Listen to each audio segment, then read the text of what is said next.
So tie this into marriage then. So in terms of marriage, if the death spiral thing, and the reason it's a rather dramatic name I give it, but the death spiral thing leads people to feel less and less hopeful about the possibility of finding each other again. And that just feels awful. And so the way out of that is, and it's interesting, Scott, how you were saying, sort of pull back from it, like a la Viktor Frankl's way of saying it.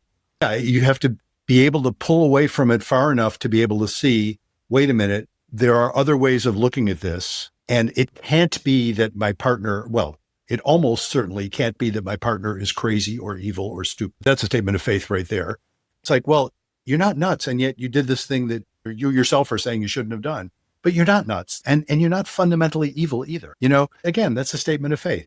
I think being able to pull away, look at it different perspective, different point of view, good. I think that it's important that all of us know that in order for us to do it safely, we have to trust the process, right? Yep. Because I might be scared of pulling back and looking at another perspective because now I fear that my perspective is going to be trampled on. And I have to trust, I have to learn to trust.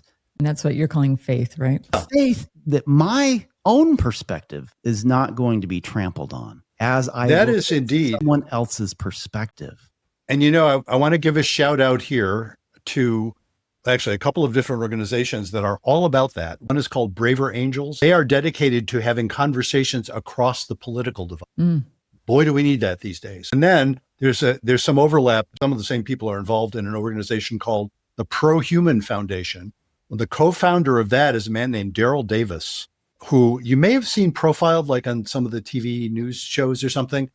He is a Black man, jazz musician. He was saying, how can people hate me who don't even know me? So what does he do with that? He ends up befriending the imperial wizard of the KKK. Incredible, astonishing courage. But the thing that I find so inspiring about it in this context is he didn't go and yell at them and say how terrible they were. He went and was curious and was respectful.